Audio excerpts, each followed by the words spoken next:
Hello, my name is Tommy Fiesel, and my presentation is over the evolution of data, a comparative analysis of the values of sports analytics. So just a little bit about the introduction to my presentation. The importance of data analytics in sports has grown in popularity throughout the sports world tremendously. The popularity of sports drives competition in so many different levels, which creates a demand for improvement of organizations on and off the field/court.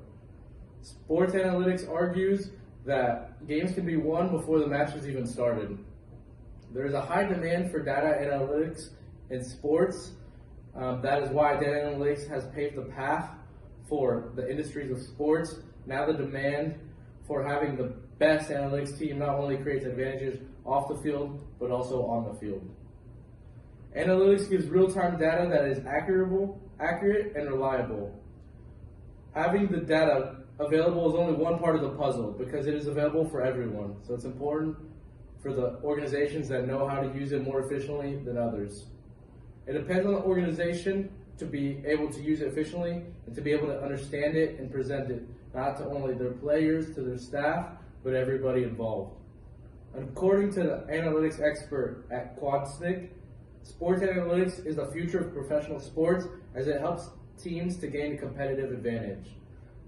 Data analytics in sports is used in so many different ways, and I'll talk about that here in this presentation. So the areas of focus of this presentation, the first one being individual player progression. So a little bit more on that. Sports analysts can gather statistics from data on games and even in training. This helps a player a lot to understand his strengths, his weaknesses. This is also helps in areas that the player needs to improve, what might be weak for him, things that cause him to be unsuccessful, and also what is helping him become successful. Scouting opponents is the next part. So sports analysts can give coaches and trainers a plan on what they believe will be the best way to go against an opponent. So from watching game after game after game on the same opponent, they might see something in the footage that they might think that they could capitalize on, and that's something that they might talk to their coach about, that the coach end up using it in his game plan. So they might see something that a team does consistently in an area where they're weak in, somewhere that they might be a weak area that they keep getting scored on, and so in that area, they'll focus to attack for their team. As well as if a team has really strong components in their game, the coach or the trainer, the analyst will tell them, and he'll tell them maybe this is something that you should train for, to practice on, to avoid what the other team is good at, and so it's something that helps avoid and make it difficult for them. The next part is marketing. Data analytics can help sports organizations in terms of business and marketing through enhancing fan experience, finding what the fans enjoyed about the game, what they didn't like, just getting feedback from the fans to make it the best possible experience for them next time, or if there's not a next time, maybe for the next fan. As well as what another tool, what they see is sponsorship revenue, ticket pricing. Ticket pricing is a big one because an organization might change their ticket prices throughout the course of a season or different years, depending on how the team's doing, depending on the team that they play against, whether it's raining one day, if there's really bad weather, that all might affect the prices of tickets. Whether there's something else going on in town, if there's another local team playing or a concert or something like that, where not as many people might come, that might change the ticket prices as well. Social media engagement is also huge. It's a very important topic in regards to marketing. This is a great way to help customers and fans feel like they're in the loop of the organization, as well as mobiles. And like I said, for fans. They want to be involved. They want to be part of. They want to feel like they're part of the team, part of the family, and so getting the fans involved helps in the marketing aspect. The next one is nutrition. Nutrition is very, very important for players, for teams, for sports organizations in general. Sports analysts can help players in terms of nutrition through data and statistics that they can break down. This helps players be able to avoid injuries, get the proper sleep that they need, as well as creating a diet plan for each player individually, because everybody's body is different. So this helps a player's mentality, and he makes them feel better physically as well, which is very important for an athlete to be able to compete at the highest level at a consistent base every game that they play, and finding ways to get the athlete to feel energetic. So there's two types of sports analysts. There's a sports journalist, who is more of a commentator who analyzes the game. So such as commentators that analyze the game, they need to be able to speak well in front of athletes, and they need to be able to be in front of the camera and have good social skills. It's really important that the athletes like them as well, because if they don't like them, it usually makes their job a lot tougher. And usually if the athlete doesn't like them, then the fans don't like them either. And then there's the sports analyst, who works with data and statistics, more of the guy that works with numbers. You can be a performance analyst, a tactical analyst. There's lots of different types of analysts out there, and that they make predictions off of what they might have seen, what they might have heard, and they usually have the data to back it up. And so both need to have experience. They both need to understand the game and the demands of the game as well. Being able to relate is very important. Otherwise, they'll lose interest from the people watching them, the fans, etc. So just literature review, a little bit about the literature review. As data and computing power continue to grow, the possibilities for the use of analytics also are rapidly growing and changing as well. Data analysts not only growing inside sports organizations, but also have a huge impact outside as well. Tactics that can be applied to the business side of sports organizations involve investing in data analytics technology to better understand how customers feel about the product and brand. So also being able to maximize the use of social media to better engage with other demographics. So it's not only important that one part of the world feels engaged, that they feel like you have a lot of fans here, but you also want fans everywhere around the world. And so it's very, very important that you're hitting all those different countries as well. So revolving around the customer data, such as scheduling events and products being available for them, that's important. Planning marketing activities that reach the right audience based on data-driven campaigns. Using data analysts for customer service in terms of lowering customer frustration and improving customer loyalty. That's huge, because maybe you'll get feedback to bring fans, what they enjoy. So a little bit of sports analysts versus scouts.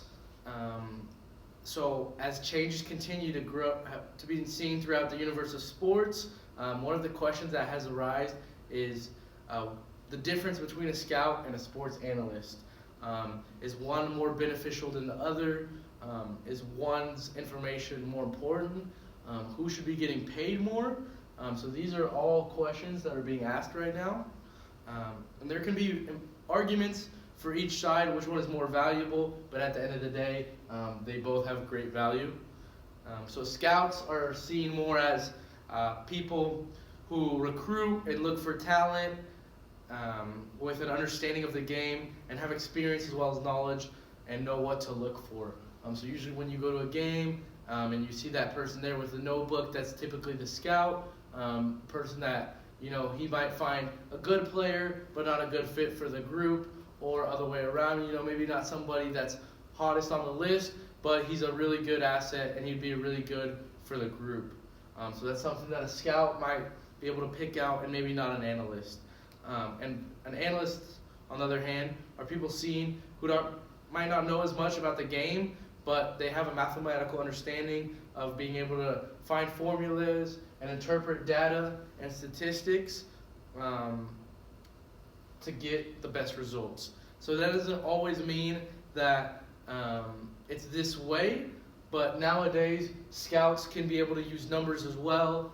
They understand the data as well, and other way around, the analysts can have a good understanding of the game as well as having experience playing. And so that's really, really important for the staff to be able to trust both people. So that way, if an analyst sees something, he can go to the coach, and the coach has full confidence into what he's saying.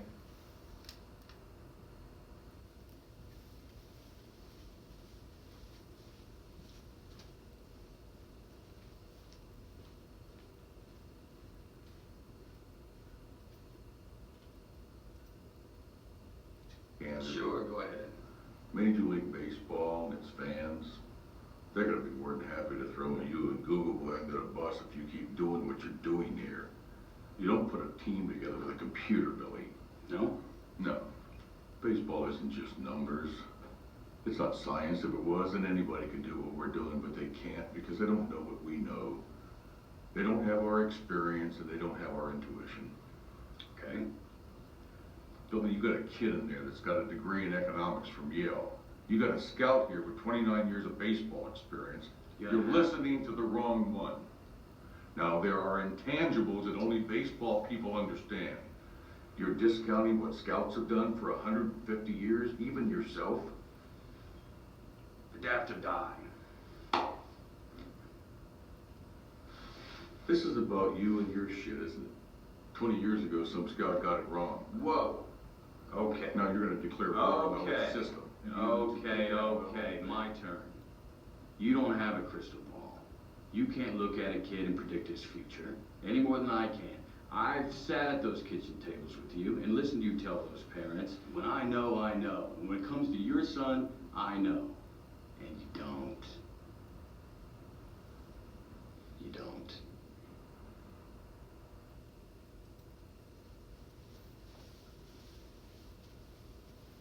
So that clip was off the movie Moneyball, and I love the quote that Billy Beane puts, that adapt or die. And so that's kind of what we were just talking about, the scout versus the analyst.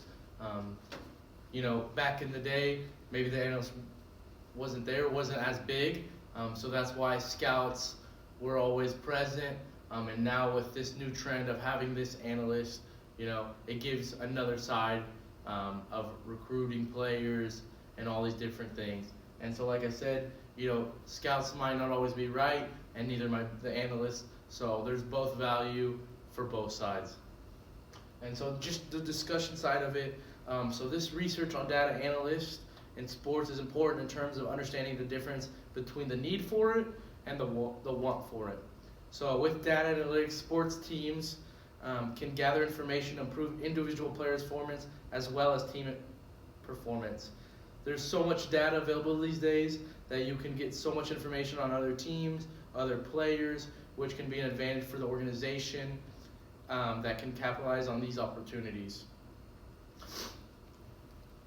So data can lead to new strategies as well. For example, the NBA, there has been a lot of talk about the dramatic increase in three-point shooting because it will be ultimately give you a better chance to win the game than going for 2 points. Organizations also track each player's patterns in terms of how they sleep, how many hours of sleep that they're getting. Just as important as sleep, as getting the proper sleep, is eating the right foods, putting the right things in your system that will ultimately give those athletes the best possible chance to compete at the highest level. And so that's really why it's really important that organizations have a nutritionist. So just in this picture here, you can see the application of sports technology. So there's so many cameras in this stadium that can find so many different things of a player. And so usually these analysts are watching all these things that they can communicate down to the head coach or to somebody on the staff, or even go down themselves and see something that they see. So distance in relation to different types of movement, jogging, ordinary running, high intensity running, sprinting. This helps analysts get a better idea of how the player moves, how fast he can reach up to compared to a player, the same player maybe a year ago, a few years ago, or compared to a different player as well. And so another part is the acceleration versus deceleration, the speed of how fast a player can stop or how fast a player can reach his maximum speed.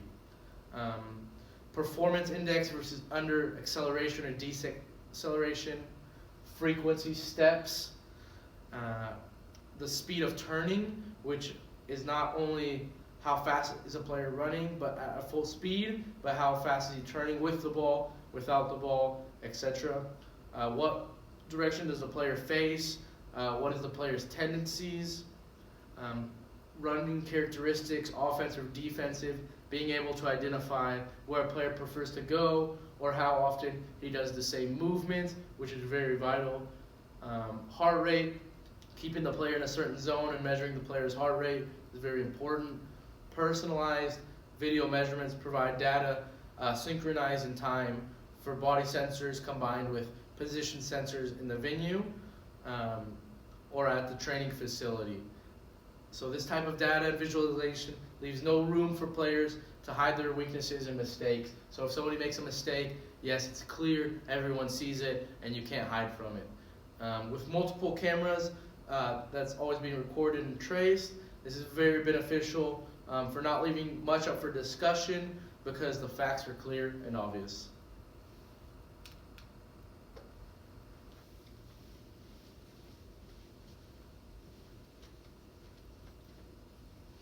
So analysis now is just absolute standard for them, and it's up to them really to use it how they feel necessary. You know, we won't use it as a way of just absolutely overloading them with information. They'll get what they want basically.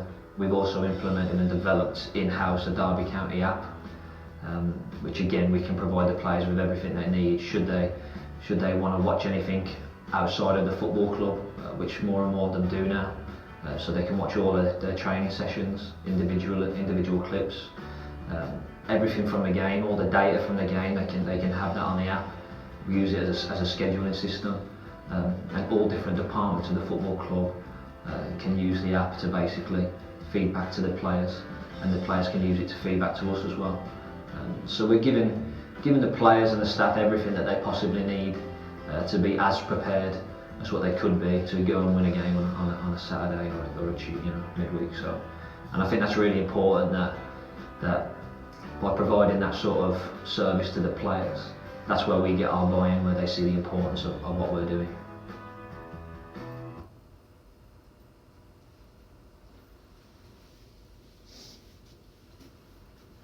So, like he was talking about, it's really important that the players buy into what they're saying. So with this technology, this app, that they get all this information, they get all these videos, all these clips, things that they're breaking down for them. So when they see that, they feel more connected, and then that gives a better chance of them, actually listening to what these analysts are saying.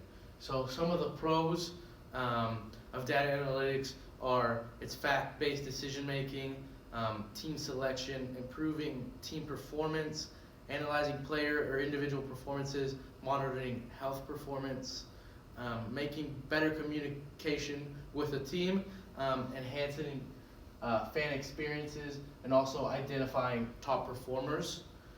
So sports analytics provides athletes with detailed tactics for improving their performance, improving coaching, with results in enhanced team performance. It also enhances team experience by leveraging social media and smartphones and optimizing through revenues through ticket pricing.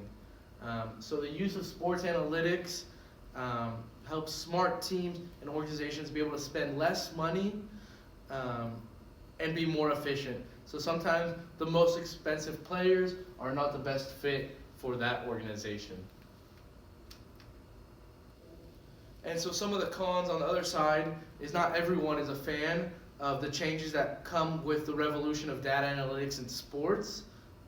Brian Costa and Jared Diamond in their article, The Downside of Baseball's Data Revolution, is the long games. Less action, so states that 2 Major League Baseball officials and a statistician told a group that the sport was being brought to a standstill by a very phenomenon that the revolutionizing is its recent years to embrace the data analytics to drive strategy.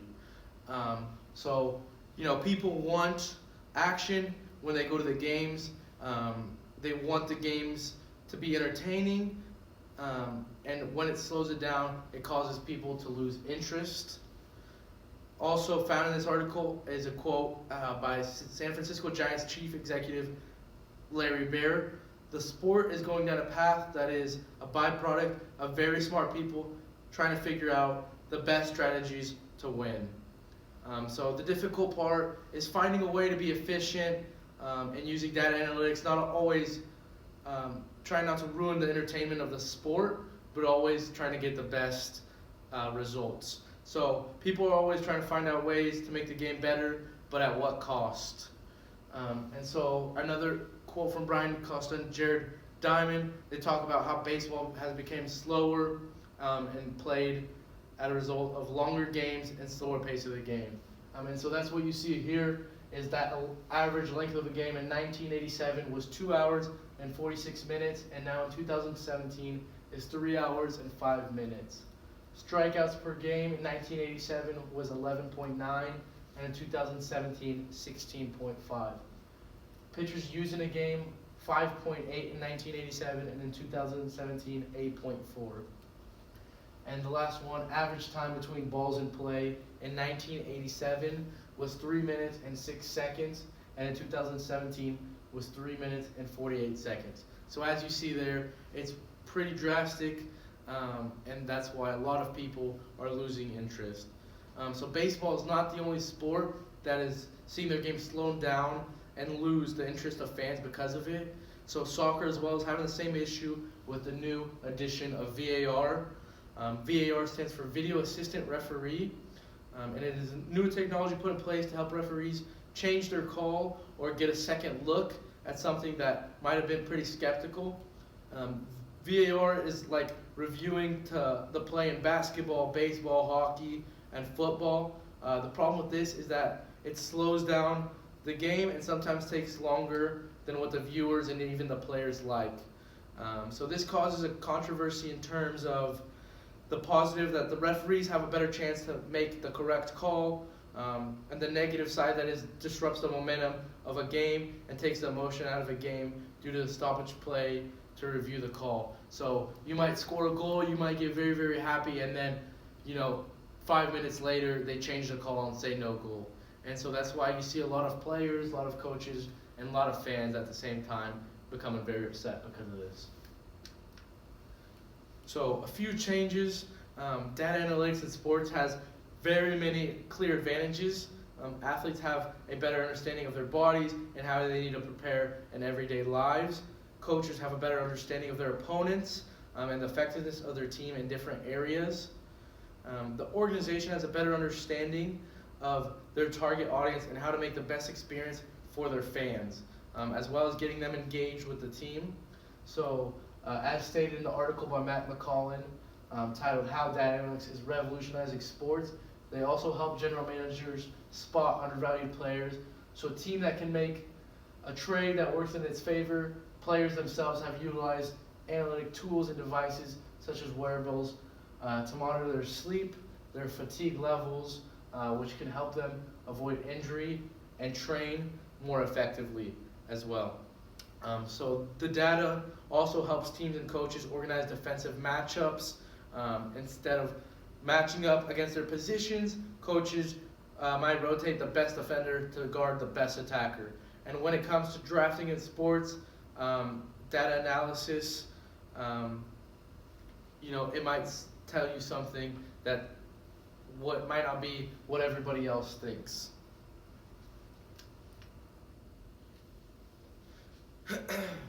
And so as you see here, this new technology that the players are wearing that looks like a male sports bra. It also is a monitor device that tracks the player's performance, the workload during a session. So this current technology allows capturing data from players' positions, either in competition or training scenarios, with very acceptable degrees of accuracy. One of the hottest technologies being used in soccer right now to track statistical data, as well. It looks like a sports bra. And so a tracking device that monitors a player's workload during a session, identifies group outliers, those who are pushing themselves and those who are slacking, who are bringing the team down. It helps in identifying the players who might be under particular training stress due to ill health, fatigue, or other factors. You can compare sessions over time. You can also monitor individual training demands, periodization training using a range of variables, monitor rehab and recover activities, compare players, sessions, drills, and games. So for example, without devices like these, we wouldn't be able to know that Luka Modric ran an outstanding 39.1 miles this past World Cup. More importantly, the staff and sports psychologists can better address and manage the group with that they work and ultimately get the most out of them. So this device has become so popular in soccer that even soccer teams in college and the pros are now using it. It's invested in the performance trackers that provide this important, valuable data statistically for players. So then, just on the business side of things, so the sport business analytic process generally involves data collection, management, visualization, implementation, and evaluation. Sports business organizations are encouraged to focus first on clearly defining business.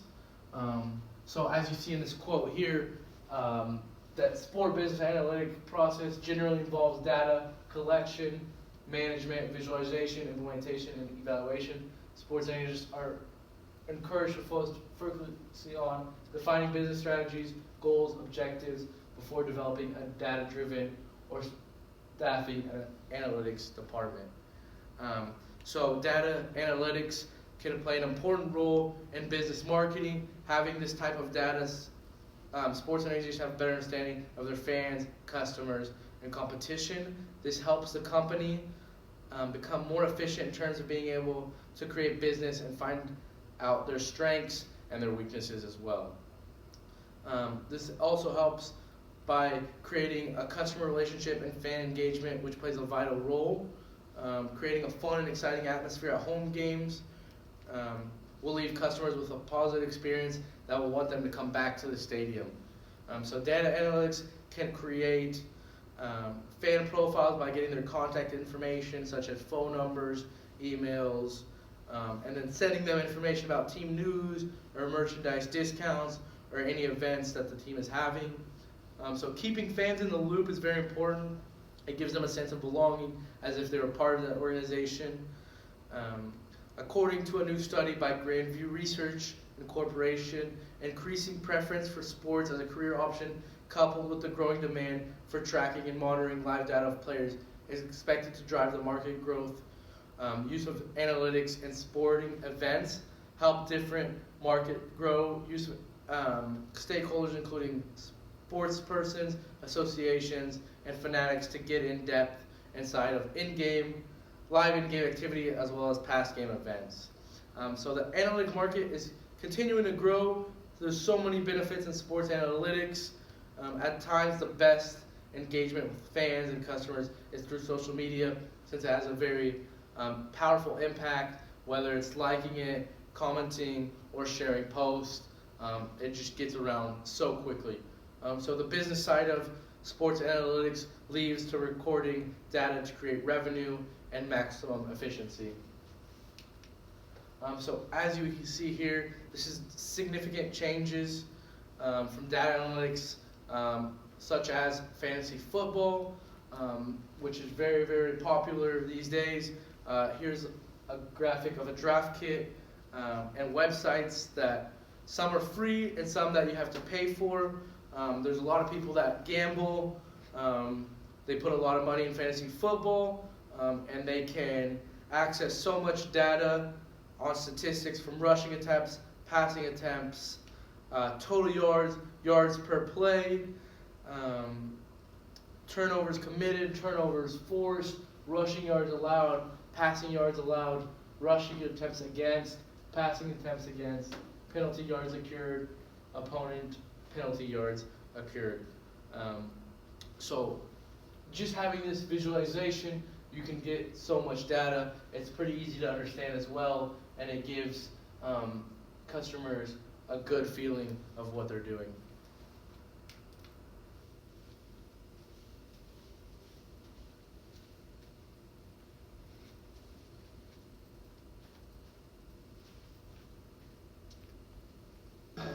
So using this equation on the upper left right here, I'm projecting that we need to win at least 99 games in order to make it to the postseason.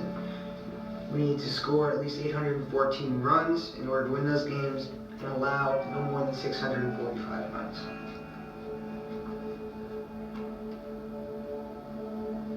What's this? This is the code that I've written for our year-to-year projections. This is building in all the intelligence that we have to project players. Okay. It's about getting things down to one number. Using stats the way we read them, we'll find value in players that nobody else can see.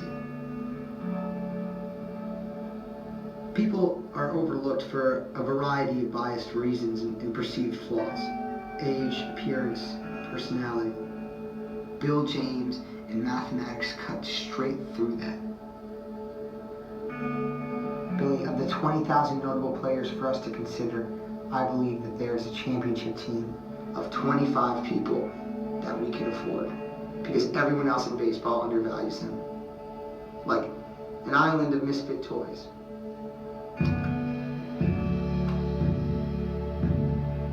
Billy, this is Chad Bradford. He's a relief pitcher.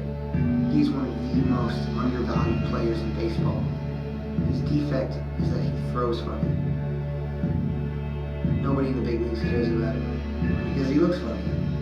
This guy could be not just the best pitcher in our bullpen, but one of the most effective relief pitchers in all baseball. This guy should cost $3 million a year. We can get him for $237,000.